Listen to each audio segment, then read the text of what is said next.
Sátánì palálẹ̀ yìí. Irọ́ ni Sátánì àti ọmọ ogun ẹ̀ palálẹ̀ yìí. Irọ́ ni wọ́n pa. Màá súre fún ọ nítorí pé mo mọ̀ pé lẹ́yìn alẹ́ ìwà lẹ́rìí.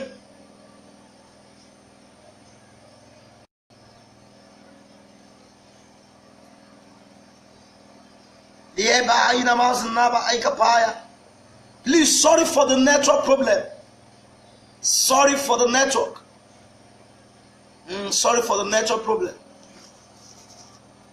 Sorry for the network problem. I'm so sorry for the network problem. Ẹgbọ́n máa súre fún ọ lálẹ́ yìí. Kó dẹ̀ mọ̀ pé ọ̀rọ̀ rẹ máa yọrí sí ẹ̀rí. I'm so sorry for the network problem. I'm so sorry for the network. I'm so sorry for the network. Irọ́ lè sùn pa nítorí pé ó yin Ọlọ́run. Àwọn afẹ́ dàrú. Ò ní rọ́lẹ́ pa. Ọjọ́ súre fún ọ lálẹ́ yìí. Mo fẹ́ súre fún gbogbo èèyàn lálẹ́ yìí. Bá mi invite gbogbo ọtọ́ ọmọ ọ̀rẹ́ rẹ ni ọ. I want to prophesy into your life tonight. Bí Olúwa mi ti ń bẹ tí ẹ̀mí ẹ̀ ń bẹ láàyè. Fún ìwọ tó láǹfààní láti máa wò mẹ́. Oríire tí ó mú kí ìtàn rẹ kó yí padà. Àánú tí ó gbé ọ débi ògo. Ta ló lè rí àmì ṣe? Àánú yẹn bá ayé rẹ lálẹ́ lórúkọ Jésù. Àyà yìí kò bí àkàsábà àti yan lọ́wọ́. Orí bọ́lá ṣe bá mi tó. Part 1 nìyẹn. Nẹ́tíwọ́ọ̀kì kọ́ tẹ̀. Ṣùgbọ́n níbi tí mo ti fẹ́ súre fún ọ̀rẹ́, ogun lé rẹ kankan ò lè dájú. Fámìlì ibi tó ti jáde kò lè dá àsọtẹ́lẹ̀ ìdúró. Ẹgbọ́n tí ó ní májẹ̀mú ní kí sọ fún ẹnìkan. Ikibia kazaba nadia. Inti ń pa ọ́ nígbé. Into ń dùn ọ́ lọ́kàn. Into ò lè bá ọ̀rẹ́ rẹ sọ. Into ò lè bẹ́ẹ̀ nìkejì ẹ sọ. Ṣùgbọ́n tó ti wá fẹ́ máa gbomijé lójú rẹ. Oní májẹ̀mú ní kí n sọ fún ọ pé àyànjú ẹ̀ lálẹ́ lórúkọ Jésù. I'm talking. Ó yẹ kó máa tọ́pìkì tí mo bẹ̀ láti àná. Attitude of those people that we create. Mo sọ gẹ́gẹ́ bí ẹni tí a fi àṣẹ rán. Mo sọ lábẹ́ májẹ̀mú ìpè. Lórúkọ Jésù wàá galáyé. Àkádùmí àkàsábà yára. Jọ̀ọ́ bá mi invite àwọn ọ̀rẹ́ rẹ. Bá mi invite gbogbo kọ́ńtàtì rẹ lálẹ́ yìí. Torí sórí kò sí tó lè dá gbogbo tí n bá sọ lálẹ́ dúró. Ègún òdìlé ò lè dá dúró. Èpè rẹ ò lè dá dúró. Nítorí kí n tó bọ́ bí mo ti gbàdúrà. Gbọ́ àṣẹ tá a ní sọ fún ẹnìkan lálẹ́. Oní májẹ̀mú rán mi sí ẹnìkan.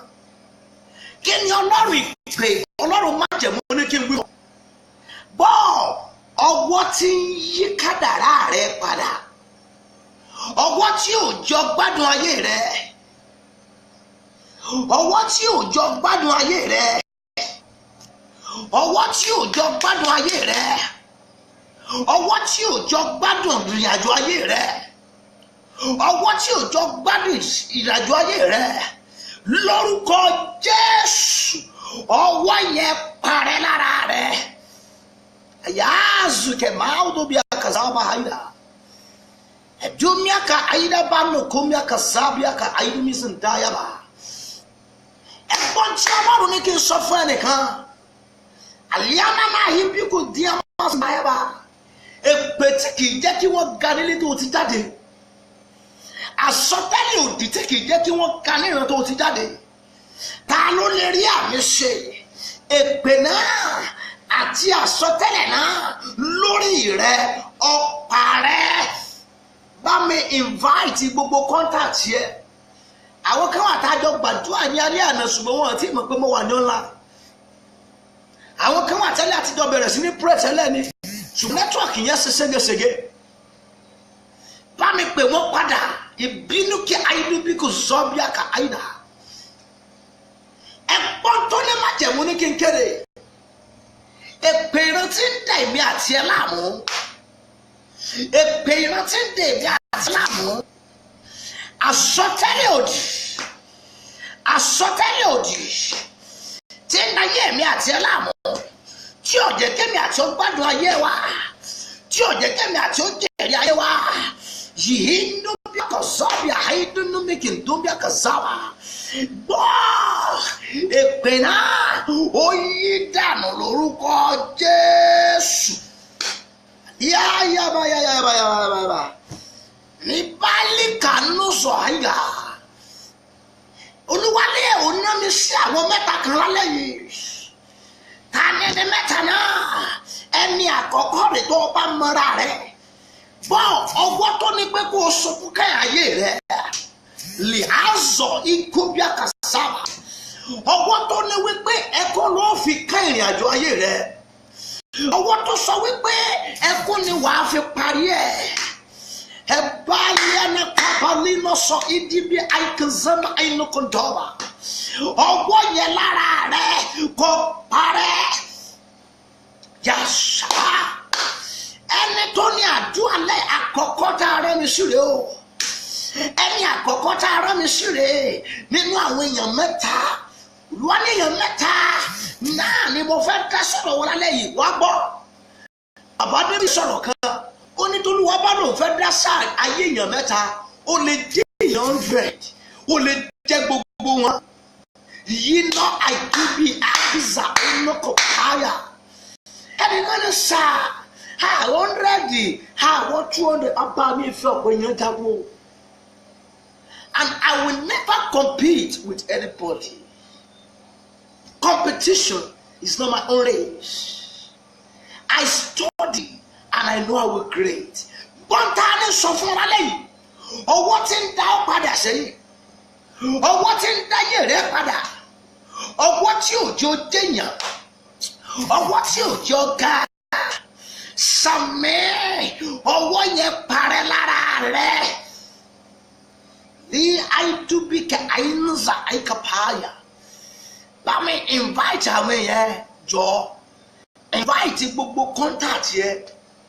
Gbogbo wọn tó ń ṣe léyìí. Ká tó pò bí lálẹ́ yìí wà rọ́wọ́ Ọlọ́run. Ká tó parí wà á rí ìyanu. Èmi mo bọ́ sọ bẹ́ẹ̀. Ìyanu ojúkorojú yọ ṣẹlẹ̀. Ẹgbẹ́ dáadáa ní fífẹ́ nìkan. Màá yí gábọ̀ sàyí nábà yí gábà ní sàndábà. Ẹ̀ẹ́dúbí ọ̀sọ̀ yẹ bẹ̀lúkà ìdúbíkẹ̀ ẹ̀sìkà ìdábà. Ẹ̀pọ̀ tó ní má jẹ̀mú ní kí n wí. Ẹni tí ń fàyè ní ọlá. Ẹni tí ń bínú ọmọ rẹ̀. Ẹni tí ń bínú èso rẹ̀. Láàrin 24 hours. 24 hours mo ní kó jáde láyé. Yàá ikú bí akasaba nyàmìyànàbà. Ẹni tí ń bínú ògo rẹ̀, ẹni tí ń bínú àṣeyọrí rẹ̀, ìwọ tó ń bá mi ìbátí yóò dá fún ọ. Ẹni tí ń bínú ìrìn àjò rẹ̀, ẹni tó sọ wípé o ò lè jẹ́yàn sẹ́ ẹ̀yà. Olúwa wọn ti ru ẹnìkan pé ń bí wípé kò síbi tó lè dé láyé kò lè jẹ́yàn. Wòlíì kankan sọ fún ọ wípé ibi tó wà yẹn ò lè jẹ́yàn wá gbọ́. Olúwa ní o fẹ́ dìde níbi tó ti sọ pé ò lè jẹ́yàn. Onímájẹ̀mú ní o fẹ́ ga níbi tí wọ́n ti sọ pé ò lè ga.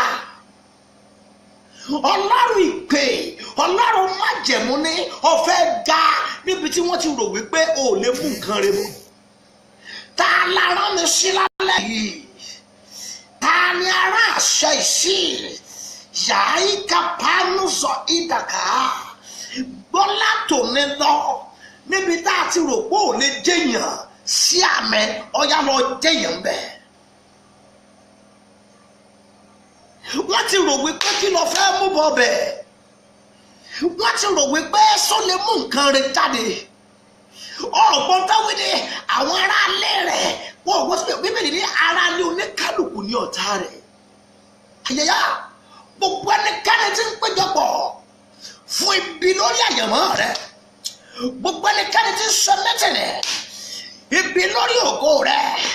láàrin wákàtí márùn ṣíṣe. I give them 5 hours. Lórúkọ Jésù ọfà ikú mo ní kó bà wọ́n. Àìkàmánu kàsá àìdùbíà kàsáàdà. Jẹ́ kí fún ẹlẹ́rìí wọ́n àfẹ́ ká dùn àrí ó ṣe gbà. Bí mo ṣe jí láàárọ̀ ibi tí mo fi fóònù mi sí yẹ fún ọ lélẹ́yìí. Fóònù yẹn lẹ̀ kò ṣẹlẹ̀ rí kí fóònù dẹ̀ kú lórí tébù kọ́ dẹ̀ dojúbolẹ̀ kọ́ dẹ̀ bàjẹ́. Bí mo bá ṣe bọ́ sọ̀rọ̀ lọ́yìí, I don't see the screen of the phone. Half ni mo rí ṣùgbọ́n Ọlọ́run fún mi ní ọpọlọ àti ọpẹrẹtẹ. Gbọ́ntà ní sọ fún ọ ogun lé rẹ tó sọ pé ò ní bọ́ lálẹ́ yìí. Alágbára ènìyàn tó sọ wípé ò ní bọ́. Ìyá àjẹ́ tó ní wípé ò ní fayé mi àti ẹlẹ̀. Yàrá ìzàyí kápánú sọ yìí dà. Kó tó pé 24 hours ìdá ikú mo ní kó bá a. Àmì ẹ̀dá. Hayaka lubia kasaba ya baba ya ebenozo ikibia kasadu mi osoja aida ẹnìkan la ní sùúrù eléyìí ta ló ní aṣogun tó jogún láti ilé tá a ti bí ọ ayaya aṣogun tó jogún ní ìran tá a ti bí ọ aṣogun tó jogún látọ̀dọ̀ bàbá tó bí ọ. Báńsẹ̀tà sọ iná Olúwa kò fàyà. Yà á ìlú bí kì í sábà hayìlá máa kàn tó bí akásàyà. Bọ́mẹ̀ ilé akayú bí akásàyà Olúwa ní ẹnìkan gbọ́mẹ̀ láyìí obìnrin ní. Àyà ẹ̀kọ́ sọ ẹ̀dúbì kẹ́síánà kò tún bí akásà. Olúwa ní obìnrin ní ẹni náà. Mo ní bàbá. Kí ni ń ṣẹlẹ̀ sọ́bìnrin náà? Olúwa ni wọ́n fẹ́ gba ọmọ ẹ̀ lọ́wọ́ ẹ̀ yàrá ìtùbíkà lídúnmẹ́sọ̀ àìdá. Olúwa ni wọ́n fẹ́ gba ọmọ lọ́wọ́ ẹ̀. Mo ní bàbá ní ọjọ́ wo náà fẹ́ gbà á? Olúwa ni wọ́n fẹ́ gba ọmọ lọ́wọ́ ẹ̀ ní ọjọ́ tá à ń pè ní oṣù kẹsàn-án bí ní àkọsọ́ àìdá. Ẹni tí mo sọ yìí ó ti mọra rẹ̀. Àkùnkùn tó lòun fẹ́ pa ọmọ ọmọ ọlọ́. Ìyá àjẹ́ tó lòun fẹ́ pa ọmọ ọmọ ọlá. Gbọ́ mo fún ní wákàtí ni mò ń bá ṣiṣẹ́ lálẹ́ yìí. Lálẹ́ yìí mi ò wá ṣeré. I'm here for a business and the business must be done. I'm here for something great and the thing must come to reality. I'm speaking authoritatively tonight. Mo ń sọ̀rọ̀ nípa àṣẹ. Mo ń sọ̀rọ̀ nípa ọ̀rọ̀ onímájẹ̀mú. Mo dúró lórí àpáta tí ṣe Kristi. Ilẹ̀ mìíràn ti yanrìn náà. Mo wọnú bú ẹ̀jẹ̀ Jésù. Ẹni tó lò fẹ́ pa ọmọ rẹ̀ ní oṣù kẹsàn-án. Ọ̀dà náà kí ilé rọ̀ alẹ́ ọ̀la ó tó mọ́. Irú ẹni bẹ́ẹ̀ kó jáde láyé. Yá ìlú mi àkàsáwà ayà. Bí náà sọ, ẹni tẹ́ ń bá mi invite yẹn yóò dà fún ọ. O ò ní jábọ̀. Gbọ́ òun wá sùn ìrere nìyẹn. Yàrá ìjọ bí àkàsá ayà ló bí àkàsí omi àkà. I cannot greet anybody tonight because my phone is not okay tonight. So wọ́n máa sọ̀rọ̀ àṣẹ. Wá gbọ́ mi ogun lè rí oyè o. I'm feeling the power of God in me. I'm feeling the strength of God in me. He has sent His word, and His word healeth them. That is why I'm sending the word of authority tonight. That is why I'm sending the word of authority tonight. Every power waging war against your destiny, they shall consume by fire in the name of Jesus.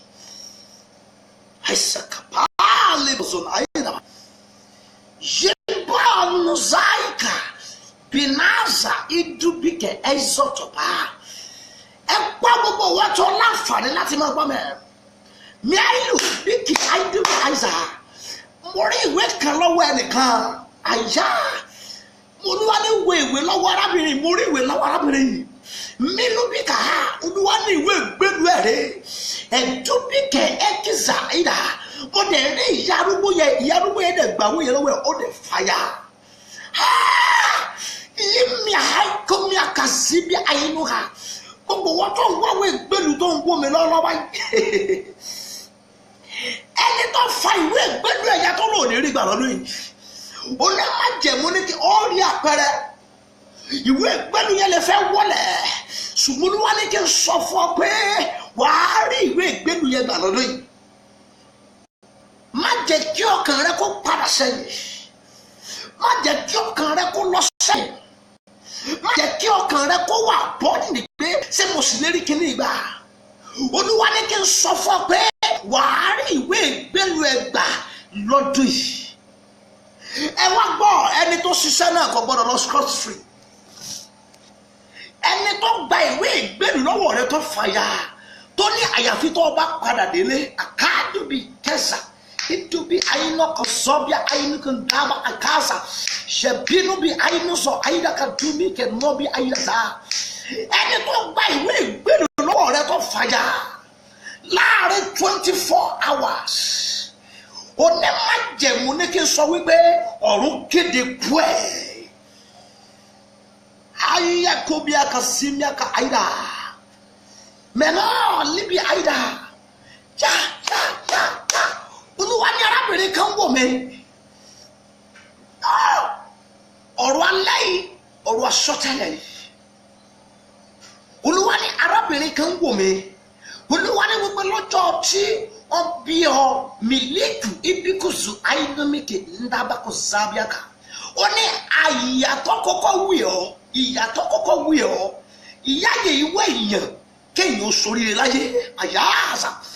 Ta ní ìwé lálẹ́ yìí?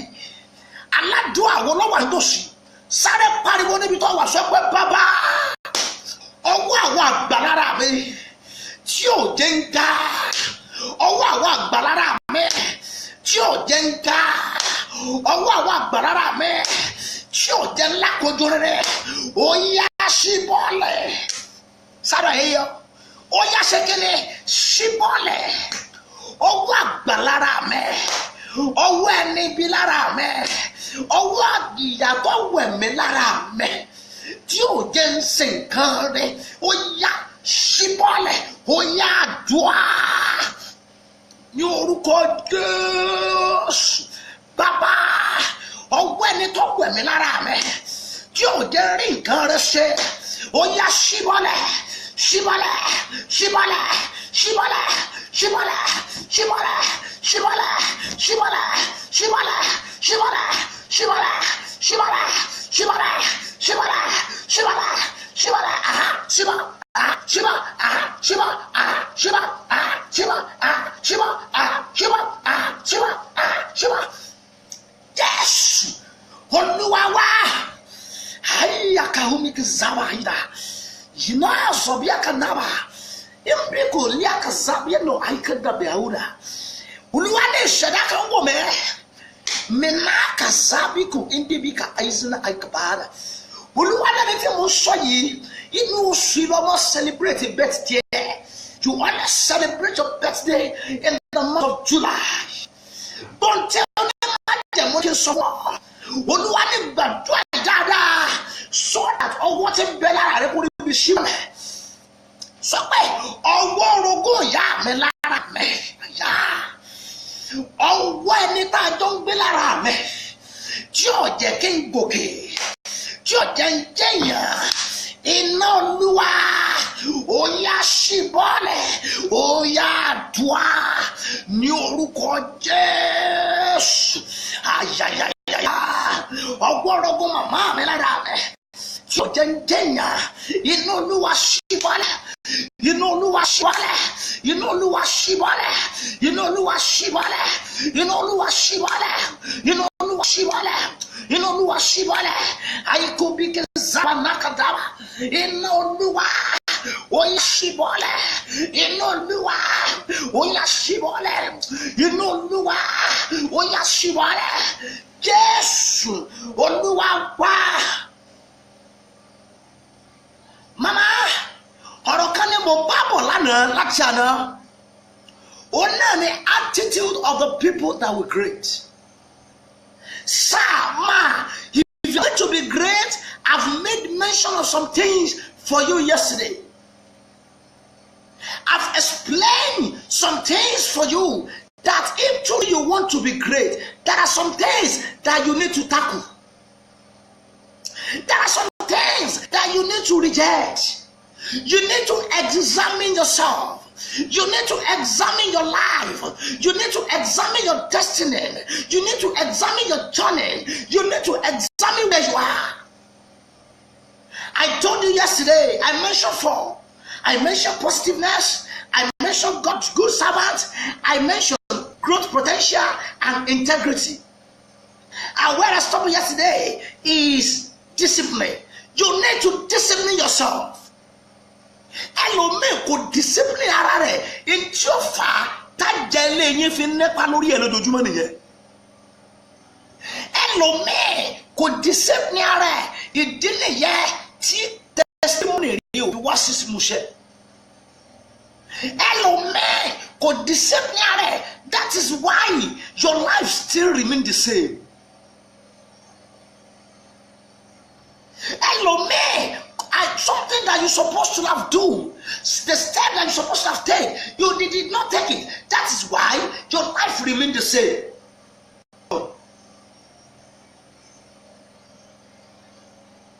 That is why your life remained the same. Discipline yourself. The next point there is follow through. Determination. Determine in your heart that this is the way I want to go, and follow the place. With your determination, you will achieve. With your determination, you will great. With your determination, you will achieve where you are going. Gratitude. Your gratitude, some people, they don't know how to appreciate. If you don't know how to appreciate, you will depreciate. Your giving, give, it shall be given unto you. I want to rush it tonight. That's why I'm going to stop. And the last one, hard work, sishe. Proverbs 22 verse 29. Proverbs 22 verse 29. Proverbs 22 29. Your hard work. We're going to pray, and I believe something is going to happen. We are going to pray, and I believe your life will end in testimony. But invite our word. To the time Timba Debi Adwa, Maraka must shop in Kayo Kato Jebela Legends of war. Only cock about type. Amen. To the Asenimo fact passing a year, la lady. In Kayo Kato Jame, come up and type. Amen. So until what in type amen. What's that? Wow, and the perfect down draw to la dwari onegba. Ṣùgbọ́n jẹ́ ẹni tí ń ṣiṣẹ́. The more you walk, the more you gain. Walk, be another ṣiṣẹ́.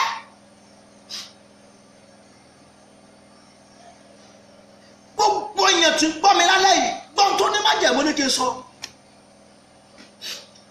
Mo lè má ráyè sọ̀rọ̀ lọ́n dáadáa lálẹ́ yìí. Ọlọ́run ní kíkọ́lá ní màá bọ́ sọ dáadáa. Ṣùgbọ́n lálẹ́ ọ̀la má mi ṣe. Olúwa ní jẹ́ kí gbogbo èèyàn kan wà nínú àwẹ̀ àti àdúrà ní ọ̀la. Mi náà sọ ìkíbi ayélujára àyà. Ẹ jẹ́ kí gbogbo ènìyàn gbogbo wọ́n tó láǹfààní láti máa gbọ́ mi. Wà nínú àwẹ̀ àti àdúrà lọ́la. Ọ̀la náà máa ń pè ní ọjọ́ ìṣẹ́gun. Ọjọ́ tí áńgẹ́lì máa ṣiṣẹ́ tí máa ṣẹ́gun fún yàn ni. O lè break ní 12, o lè break ní 3, o lè break ní 6. Bí Ọlọ́run bá ṣe fún ẹ ní agbára ẹ̀ sí ni. Ó wá gbé àwẹ̀ yẹn wọ́ alẹ́ ọ̀la ní aago 9. Wá wo ohun tó máa ṣẹlẹ̀.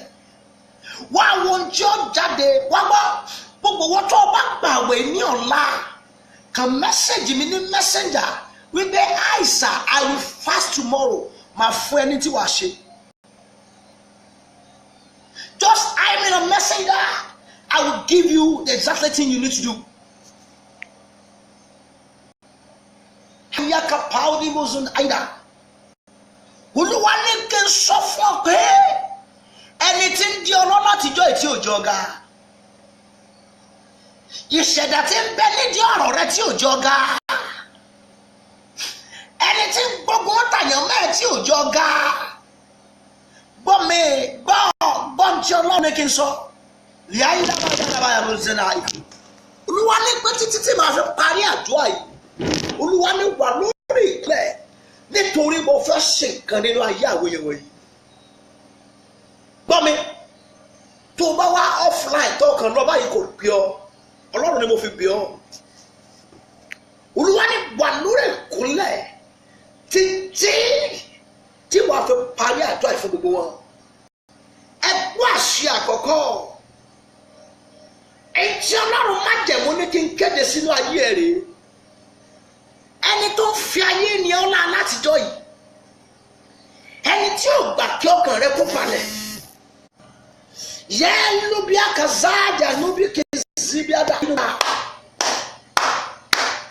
Wọ́n tó ní májẹ̀mú ní kí n sọ fún ọ, ìṣẹ̀dá tí ń fa ayé ni ọlá ọfà kúkọ bá. Ẹni tí ń fi ayé ni ọlá, ẹni tí òjò gbádùn ayé rẹ.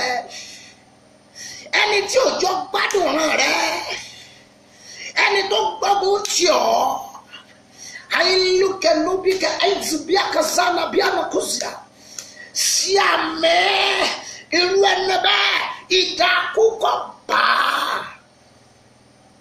Ẹ gbọ́ ó tí mo gbọ́ lélẹ́yìí, ẹni tí ń rojọ́ rẹ fóṣù àtàjẹ́ àyà ìkìpìlú àkàsáyì. Ẹni tí ń rojọ́ rẹ fún oṣó àti àjẹ́, ẹni tó ń rojọ́ rẹ fún lẹ́bọ̀lọ́gùn, ẹni tí ń rojọ́ rẹ fún ìkà, gbọ́ láàrin 24 hours, láàrin 24 hours, ilẹ̀ kó lánú gbẹ̀mẹ̀, ayílíkà zomia kasaba, ń tá gbé sí ọlá àtàsọ wípé òfin ní ga. Ìwà tá a gbé sẹ́mi àti ẹ lára tí mo ń já wa kulẹ̀ lọ́dún olóore. Ìwà tá a gbé sẹ́mi àti ẹ lára tí mo ń já wa kulẹ̀ lọ́dún aláàánú. Orí ìkúnlẹ̀ náà ni mo wà láti súre fún ọ. Mo sọ ọ́ gẹ́gẹ́ bí ẹni tá a fi ṣẹ́. Ìta mi sọ ni pé àìwà náà iná Olúwa mo ní kó gbé jáde lára èmi àti ẹ. Hazukapalina aiza aidaba, jikonazo ainubi aidaba, yaliku biaka zambiaka dabiaka zuyaka. Anekane kó bá mi sàmì eléyìí. Ẹni tí ń fi àìsàn lé ọ kiri, ẹni tó ní wípé mo fẹ́ pa pẹ̀lú àìsàn lára rẹ̀. Ẹni tó sọ wípé àìsàn yẹn ni mo fẹ́ fi mú, ẹni tó sọ wípé ẹ jẹ́ ká mú pẹ̀lú àìsàn, ọ̀dà náà pọ̀ta ni sọ o láàrin wákàtí 12 sí ìsìn irú ẹni bẹ́ẹ̀ kó jáde láyé fún ọ. Yíyásù ìkíbíà kazaba náà sí àdá. Ta ni ẹ̀yin òkè níwájú ṣerú bàbá yìí? Ohun tí ìwé mímọ́ yẹn ní wọ́n ní wọ́n di pẹ̀tẹ́lẹ̀. Ẹni tó gbére ẹ̀ka òbí òkè níwájú rẹ̀, ẹni tó sọ̀rọ̀ ẹ̀ di òkè, ẹni tó gbére ẹ̀ gẹ́gẹ́ bí òkè pé òun ní jẹ́ kó kọjá. Bọ̀ látòní lọ ará ọ̀run gbó wọn lulẹ̀. Ayayayayayayayayaya ni àìdúbí kásánmá àìdàbà àìdúbí kí n dábà. Aya dubi kasaba ya dubi kindasia. Mo sure fún ẹnìkan, mo sọ̀rọ̀ àṣẹsínú ayé ẹnìkan. Ìwọ tó láǹfààní láti bá mi invite yàn, ìwọ tó láǹfààní láti bá mi share. Bọ́tà sọ̀fọ̀ látòní lọ ẹni bá tó nà kábi sí ọ ibi àbá. Mo ní ẹni bá tó nà ìka ibi sí ọ.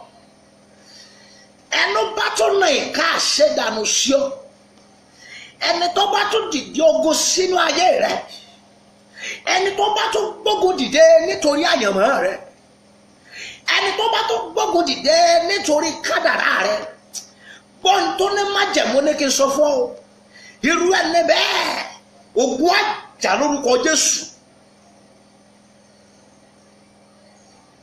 Ayikuzubi ka ayidaba. Ẹ̀gbọ́n tí Ọlọ́run májẹ̀mú ní kí n wí.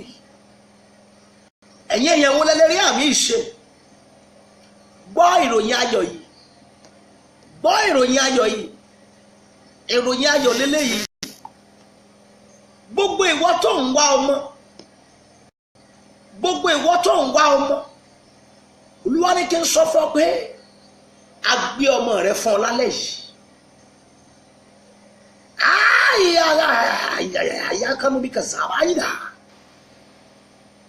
Ẹni tó gbọ́wọ́ ní ilé ọmọ rẹ mọ́lẹ̀,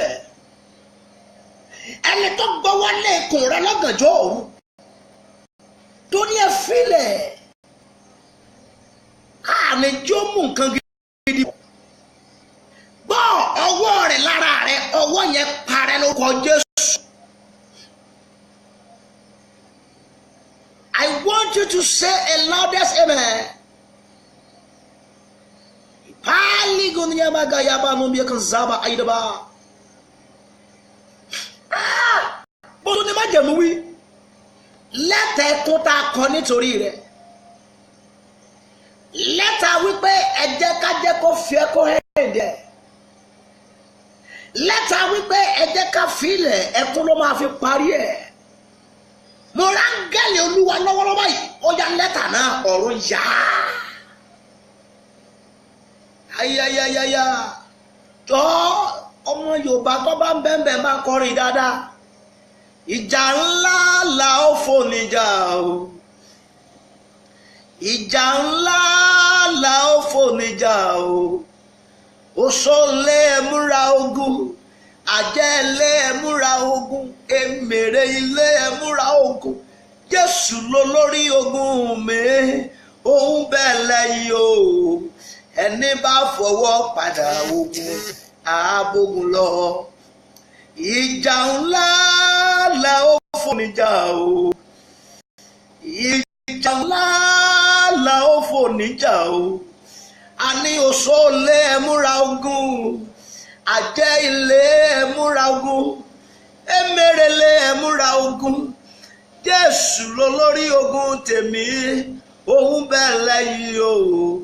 Ẹni bá fọwọ́ padà ogun àbógun lọ.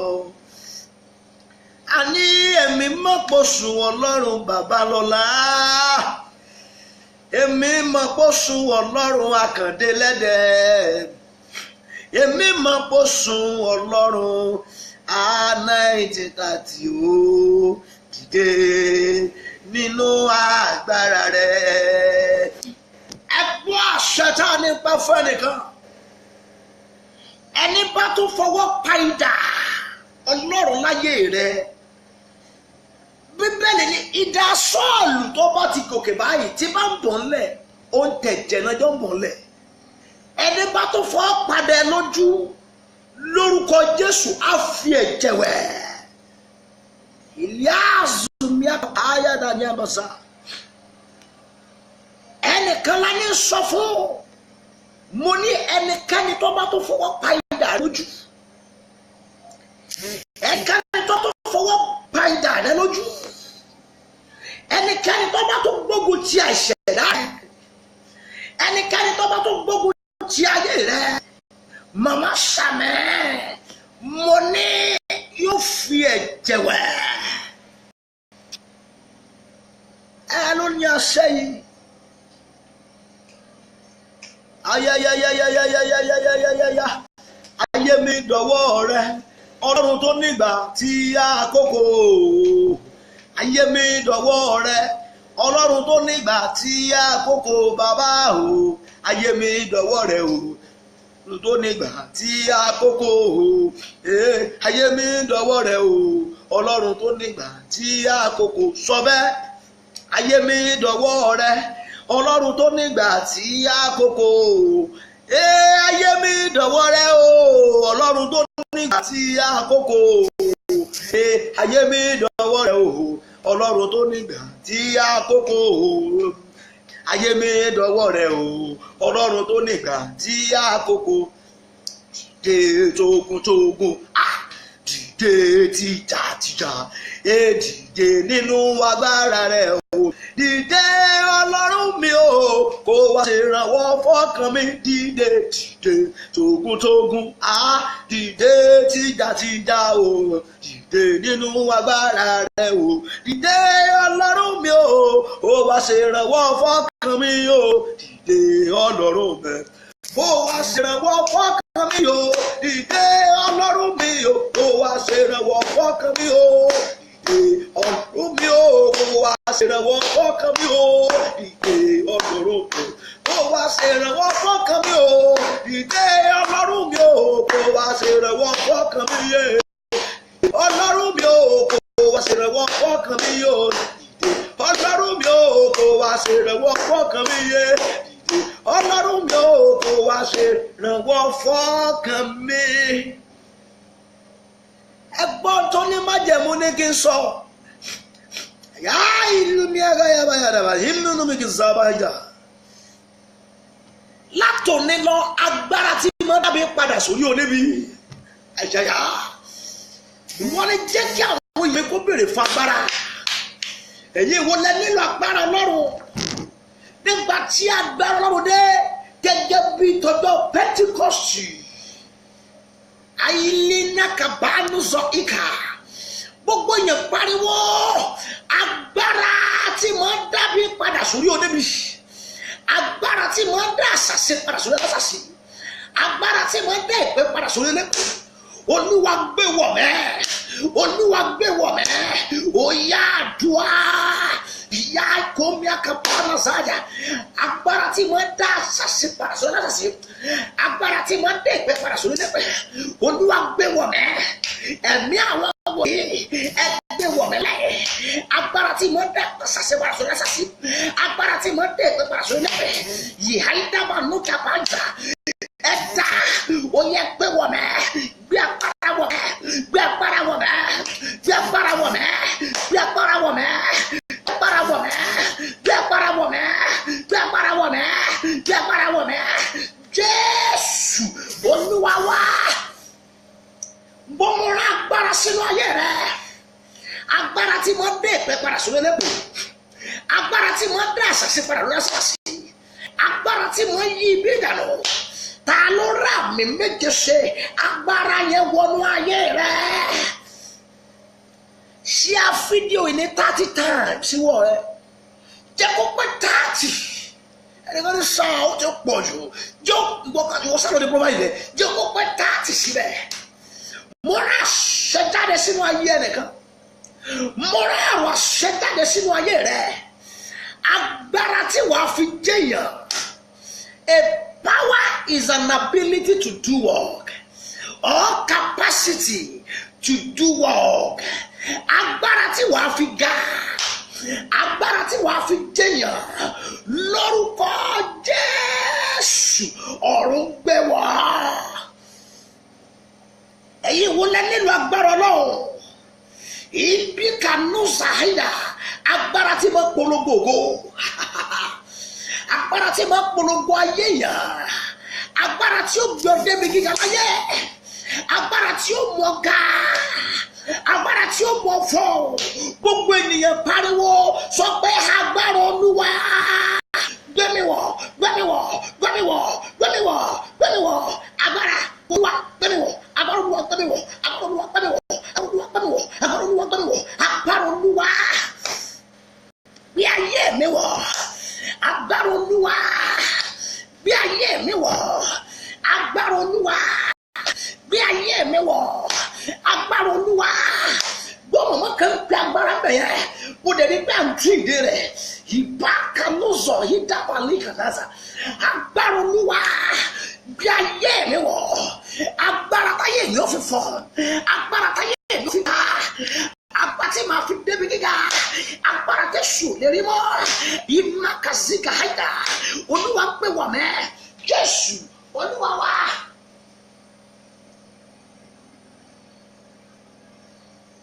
Olúwa ní kí n sọ fún gbogbo ènìyàn. Ní ọ̀la àdúrà tá a gbà lọ́wọ́ ni power to rule as a king. Agbára tí èèyàn fi máa ṣe bí ọba. Jọ múra lẹ́fọ̀ gbìyànjú láti wà nínú àwọ̀ yẹn lọ́la. O ní break ní 12 ọ̀sán. O ní break ní 3. O dẹ̀ lè break ní 6. Ìgbà tó lọ bá rọ̀ lọ́dún lọ́la ni kò gbàgbọ́ yẹn dì. Olúwa ni mo fẹ́ rú àwọn èèyàn mi lágbára. Ẹ jẹ́ ká jọ béèrè fún agbára Ọlọ́run. Agbára tí máa ń ba ògùn jẹ́. Agbára tí máa ń pàyà àjẹ̀lẹ́kùn. Ìhà iná kàpáyà náà. Agbára tí máa ń dá sàṣì padà sórí ẹ̀ sàṣì. Agbára tí máa ń dá ẹ̀gbẹ́ padà sórí ẹ̀ pé. Ta ni gbọ́ mi lálẹ́ yìí? Sàmì dáadáa. Agbára tí yóò jọ borí àjẹ́. Agbára tí wàá fi borí sọ. Agbára tí wàá fi borí ẹ̀mẹ̀rẹ̀. Agbára tí wàá fi borí lẹ́kọ̀ọ́gọ̀. Ta ni ẹni náà? Agbé agbára yẹn wọ̀ lórúkọ Jésù. Agbára ayayaya jọjájọ kọrin yìí. Agbára yẹn máa balẹ̀ ẹnìkan bí. Ìmáàkì olóńgbé zawa níbi tó wà bẹ̀rẹ̀ sí ní fi èdè tuntun sọ̀rọ̀. Yes. Ẹ̀wọ̀n kan máa bẹ̀rẹ̀ sí ní speak in tongue. Ìwọ tó bá ti fi agbára yẹn tó bá ti padà kẹta pé I receive the power. Lé àyàmá agbára pípẹ́ ti kọ́ sí wa. Agbára bíi ti Pentecost máa bọ̀ o. Agbára bíi ti Pentecost wá o kíákíá. Agbára bíi ti Pentecost wá o kíákíá. Wá o kíákíá. Wá o kíákíá. Wá o kíákíá. Agbára bíi ti Pentecost máa bọ̀ o. Agbára bíi ti Pentecost wá o kíákíá. Agbára bíi ti Pentecost máa bọ̀ o. Agbára bíi ti Pentecost máa o kíákíá. Agbára bíi ti Pentecost wá. Agbára bíi ti Pentecost wá o. Agbára bíi ti Pentecost máa bọ̀ o. Agbára bíi ti Pentecost wá. Wow, kia. Wow, kia. Wow, kia. Mahina ma, receive power. Mahina ma, receive power. Mahina ma, receive power. Mahina ma, receive power. Receive power. Receive power. Receive power. Receive power. Receive power. Barbara. Jali kapana zaha. Masaka. Sọ pé mo barbara. Agbára Ọlọ́run. Agbára tí jáde. Agbára tí jáde. Agbára tó sọ lè borí. Agbára tá jẹ́ ò lè borí. Agbára tí mi ò lè borí. Olúwa gbé wọ̀ mẹ́. Olúwa gbé wọ̀ mẹ́. Yẹ ẹ́ mi ka hàyà. Lè pàmò kò sáyà. If you know how to speak it up, begin to speak it up wherever you are. Tó bá mọ bó ṣe lè fèrè fún. Begin to speak it up wherever you are. Lè má ka sábà yá ka náà náà. Lè pàmò kò sáyà. Yí brẹ́kẹ́ tó sọ mí àkà sí hàyà. Yí mà náà sọ. Ebi kò náà kò sáka. Lè bẹ́ẹ̀ náà sírí àkà hàyà. Yí pa hàyà kò sọ. Yí náà sọ.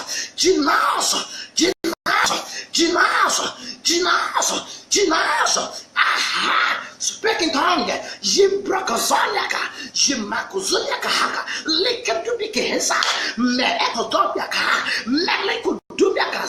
Jemekazina hayo. Liadubiaka. Meeketubio. Akobiakona. Meekekesa. Mikukubiaka. Jihunubia. Lidumiakasi. Mekinukundobia. Iginikasa. Jikazo mekosubiaka latubrakana meketubiaka cheketubiaka yiteno yahaduha liadubike li ainoko mando yimakasa yehedwa medokia litubikesa yekatumade neneneke noko nikinukumia te kendo sentane yo pinkutu bleka sana nikitu mikinda kansa je meko soa ya hido li hetoto yinekete to yitemi kuzana nekonomia yikasaba ya ainoko biluso likubiko sinyakatadi ne etubi ekesomiaka yinekeziada yinokozubiaka yakobifia ne etubia lateketa yeketukana yekenema mepekelewa ikenemepamo okonomia nanaya yakomiaka yekenoko yimiaka sia liadubi yenokosobiaka pauliaka zabayana asa Yes. Yes. Aha. Awara kanika. Ali kanobi kezaya kaida. Menoke indubia kazibi ke indubia aiknaza aida. Jimi konomi aina mikin joke akuzu aika. Jimi ko bi aikuzumi aina kindaya. Jima kanobi ke ino mikuzubi ka aida. Jehomi aina kinduba. Receive the thought. Receive power. Receive power. Bagbara. Yes. As I kanubi. Zomana pe akazaba piana yina zomya katabi neza yena mekendebya kazenya kandadi mayo zomya kandobi ke hendo mekeziaka agbara lorda agbara te wa fi bono wo gwaje agbara te wa fi bono wa sasi agbara te wa fi bono wo gwira agbara te wa fi bono wo lebologo ayayayaya menega no bia kazini kenduke zaida yemo no bia kazata biku nikizinyaka enye wona lafa ni ati mo gbo me lale bere fagbara Ọlọ́run bere fagbara Ọlọ́run agbara memema kinibia limo so eketubika akzo Nemozo litidiakza. Agbara yele kalonilo. When there's power of God in you, nobody can cheat you. When there's power of God in you, nobody can arrest you. When there's power of God in you, the power of the family can never overcome you. In Jesus' mighty name we pray.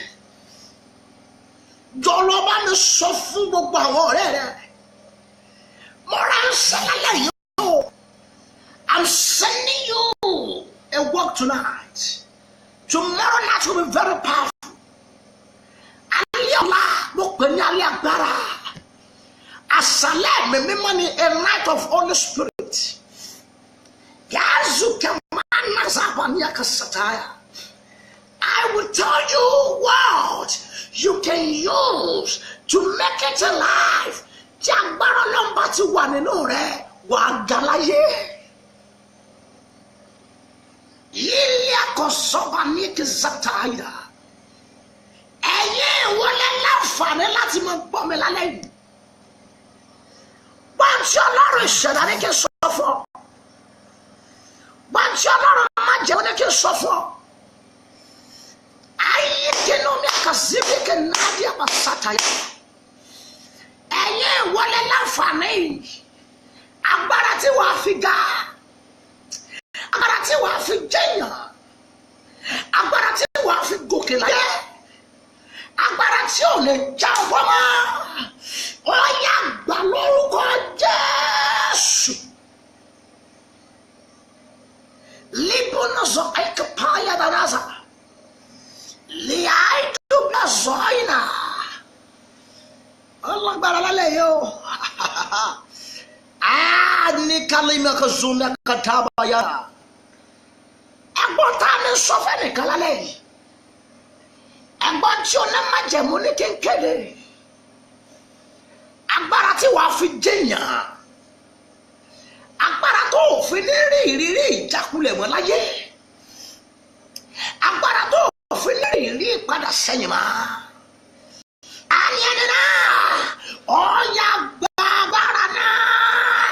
Yai. Talizọ́nà kàbáyé náà sábà haida. Ta ló lè rí àmì 20 times? Kéèké àmì yẹn kọ́ wà lẹ́yìn kọ̀ọ̀kan kó lè dé 20. Ẹnìkan lánàá sọ eléyìí náà yẹ. Mo wọ́n náà má jẹ́ mi pè. Mo tẹ́nu mi bọ́nu bọ́ ẹ̀jẹ̀ Jésù. Mo sọ̀rọ̀ àṣẹ jáde. Lindo beke zumbia kazimia da. Gbọ́ agbára tí ò lè rí mọ́. Ayẹyẹ. Ètè ń fọ̀ nínú Dáfídì agbára Ọlọ́run ni.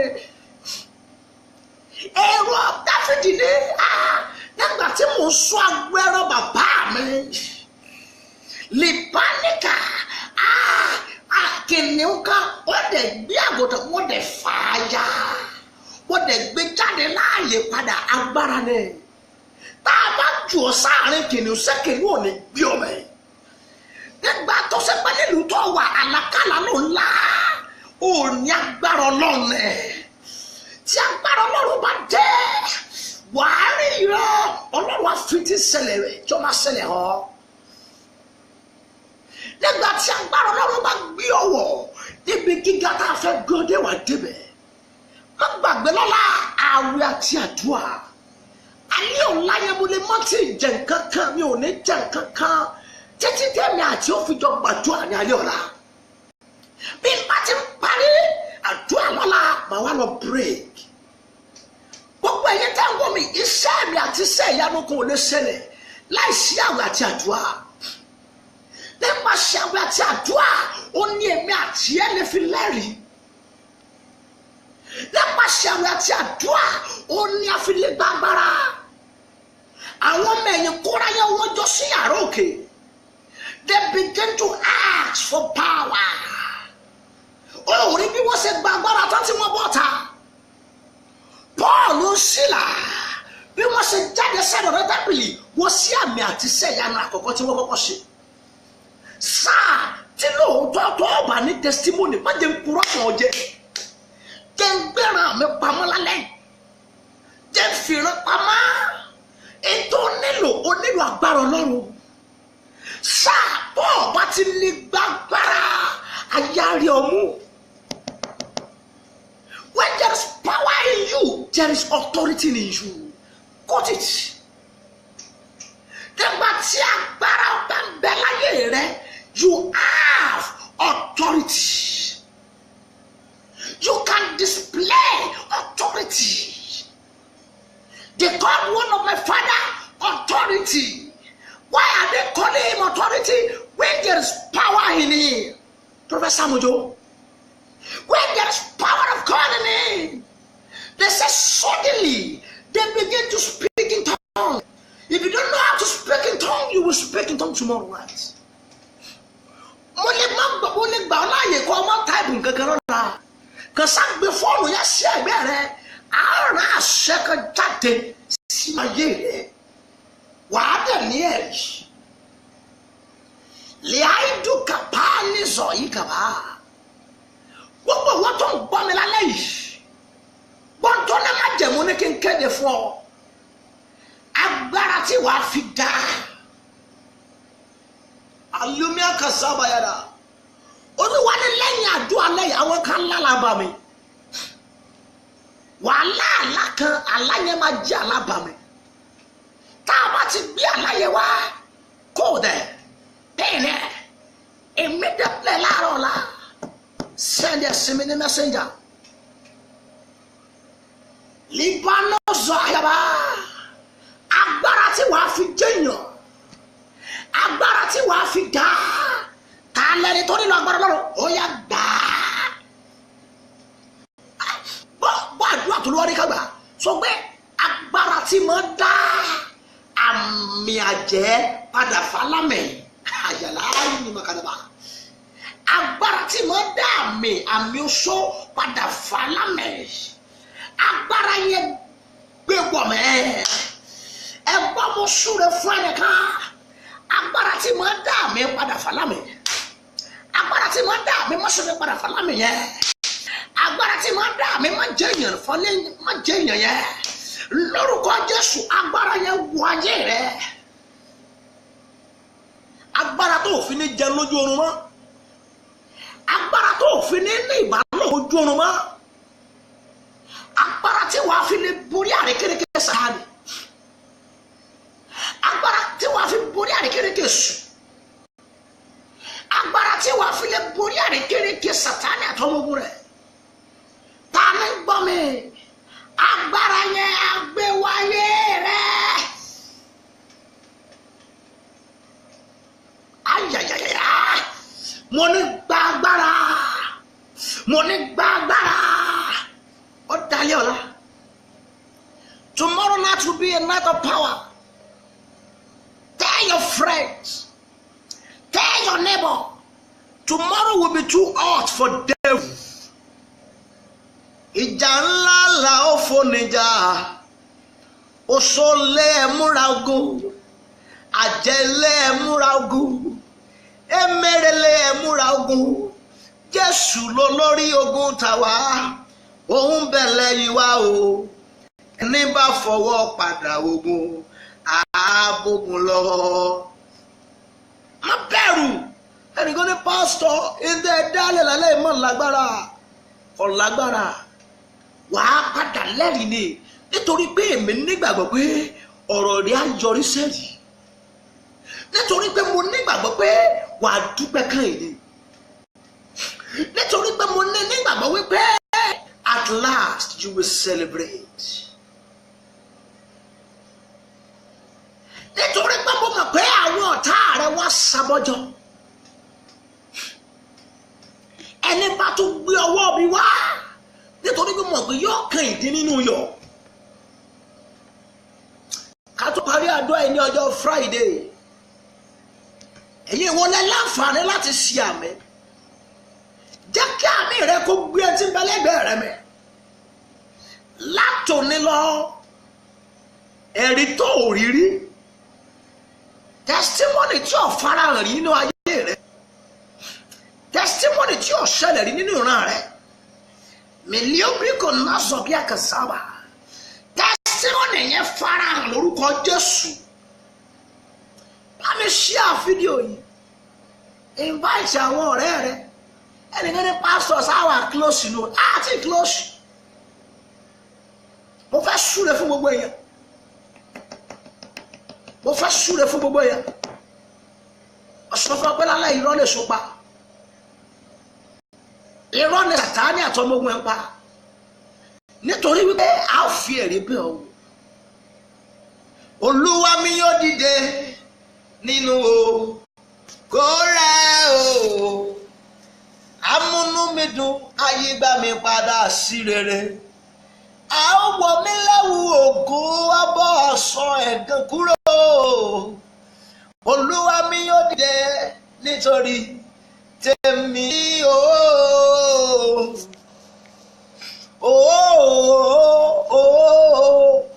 Ọ̀rọ̀ rẹ yóò yọrí sẹ́rí o. Gbọ́ ọ̀rọ̀ rẹ ó máa ẹ̀ǹdì sí ọpẹ́. Ọ̀rọ̀ rẹ ó máa ẹ̀ǹdì sí ìdùnnú àti àlàáfíà. Mo súre fún ẹnìkan lẹ́yìn. Látòní lọ òòtún bá wọn ráhùn rere mọ́ o. Liaba nasa yakaba yumina sadia. Láti òní lọ mo ní òòtún bá wọn ráhùn rere mọ́.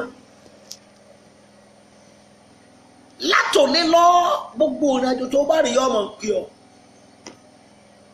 Ọkàn rẹ yóò balẹ̀. Wàá ní ẹ̀rí. Come and begin to type, I receive my miracle. Mo fẹ́ kúrò nìyẹn, má gbàgbé ọlá àwẹ̀ àti àdúrà. Àwẹ̀ àti àdúrà. Invite your friends. Gbogbo àwọn tó mọ̀ kó fẹ́ kí wọ́n ní kó tó fẹ́ fún lówó mọ́. Owó náà fẹ́ kán lọ mọ́ pẹja fúnra wọn. Pè wọ́n wá lọ́la. Tomorrow will be a night of fasting and prayer. Gbàwẹ̀ lọ́la, o lè break in 12, o lè break in 3, o lè break in 6. Ṣùgbọ́n láago mẹ́sàn-án, àjọ wa pàdé inú àdúrà.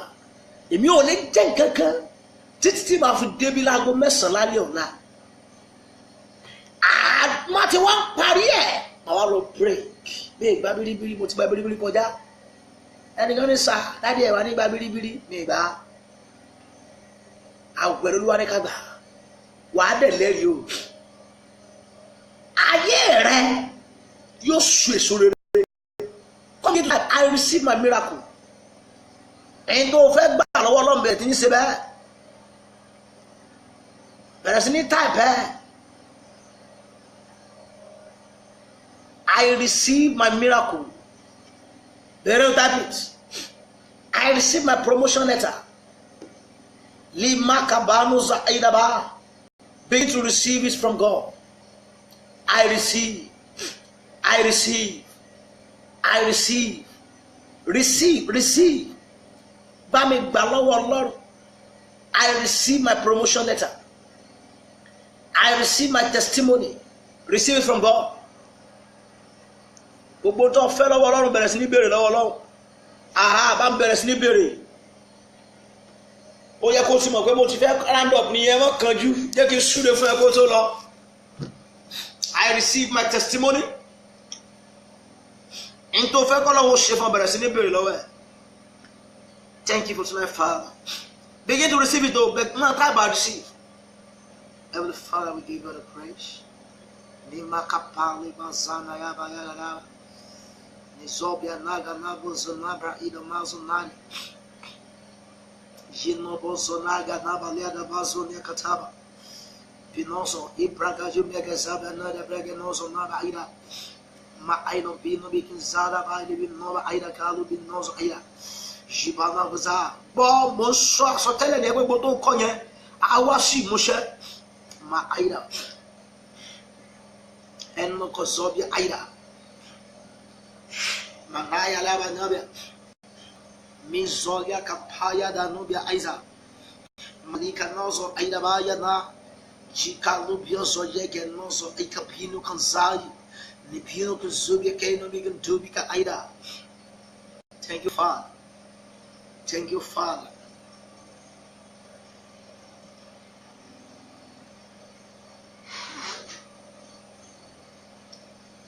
Bẹ̀rẹ̀ sí ní béèrè lọ́wọ́ Ọlọ́run ní tó fẹ́ kí Ọlọ́run yẹ kó ṣe fún ọ.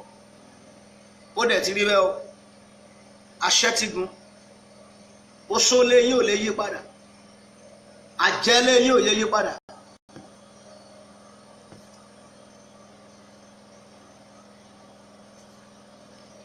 Ọ̀rọ̀ èmi àti ayọrí sẹ́ni.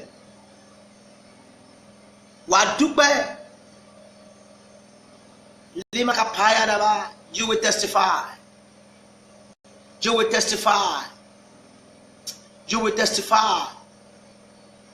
Your enemy will bow down their head. Bẹ̀rẹ̀ sí ní sí àmì. Olúwa ní kí n ṣe lélẹ̀. Àwọn Olúwa nìyẹn. Màá kà tán tí ò ní kú ẹyọ kan. Ìwọ kan sábẹ̀rẹ̀ sí ní sí àmì. Kan sábẹ̀rẹ̀ sí ní sí àmì. Ògo ni bàbá ògo ni fún ọmọ. Ìjẹ̀bi ó ti wọ̀ ní àtètè kọ́ ṣe. Ó ń bẹ nísinsìnyí. Bẹ́ẹ̀ ni yóò sì máa rí ní ìgbà gbogbo. Ayé àìnípẹ̀kun àmín.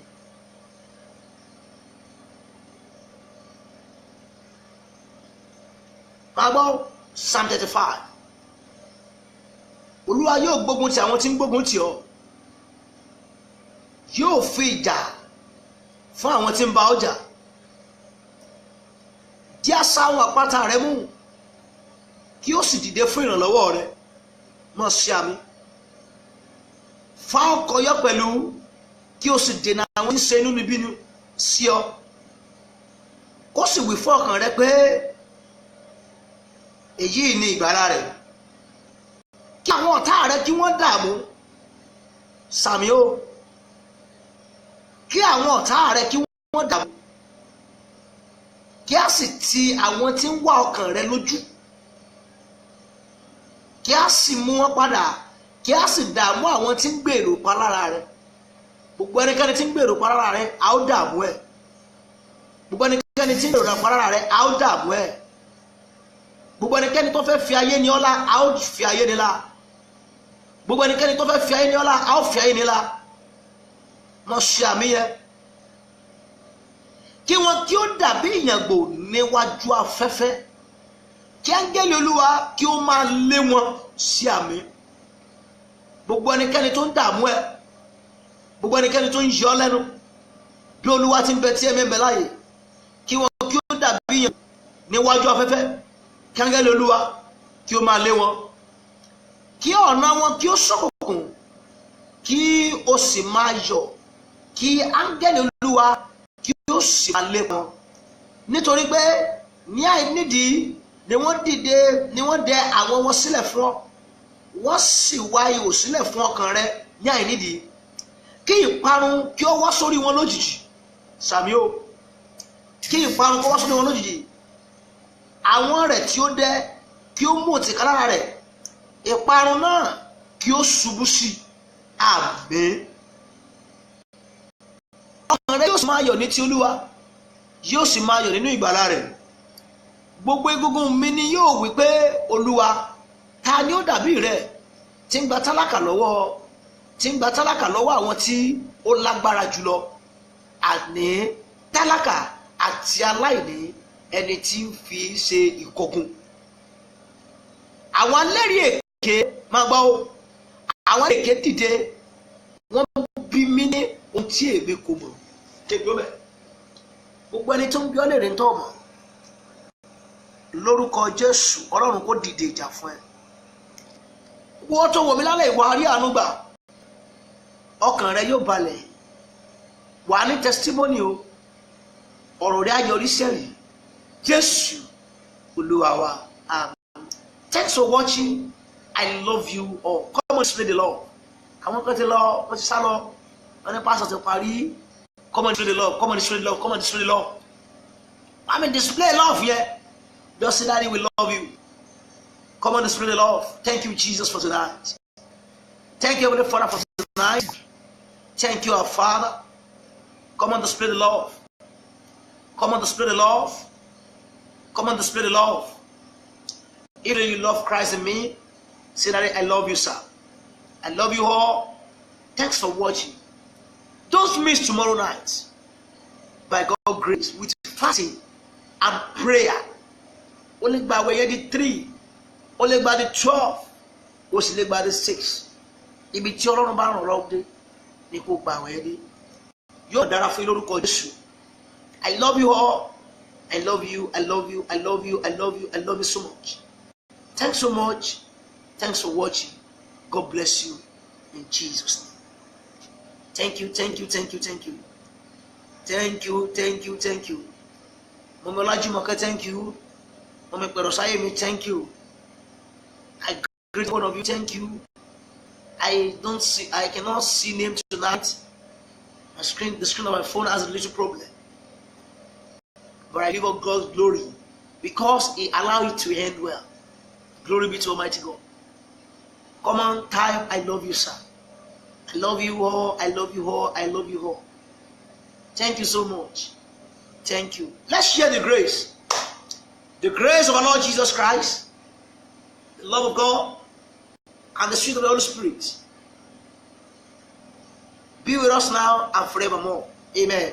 Surely, goodness and mercy shall follow us all the days of our life, and we shall dwell in the house of the Lord forever and ever. Amen. I decree to that of someone, you shall move from higher to higher, from glory to glory, from greatness to greatness. So shall they be. Come on, I want someone to shout hallelujah. Wherever you are, make sure you type this 7 hallelujah. Type it. Man, hallelujah, hallelujah, and let it be 7. Come on, shout a bigger hallelujah. I want to go. Hallelujah, hallelujah, hallelujah, hallelujah, hallelujah, hallelujah, hallelujah. Come on, jam your hands to the Most High God. Now, appreciate you for what I've done tonight. Come on, jam your hands to the Most High God. Give up praise, give up praise, give up praise, give up praise, give up praise. Come on, jam your hands to the Most High God. Lift up your voice and say, thank you, Father. Appreciate Him. Just jam your hands to God. Come on, greet someone beside you, say congratulations. You can mention someone's name you know on this one, say congratulations, ma. You can say congratulations, Mami Olajumoke. Congratulations, Olaide Adebisi. Congratulations, Mami Perosayemi. Congratulations. Come on, tell someone, say congratulations. Congratulations, everybody. Congratulations, because you will have testimony. God bless you. God bless you. God bless you. God bless you. I love you all. Amen. Hallelujah.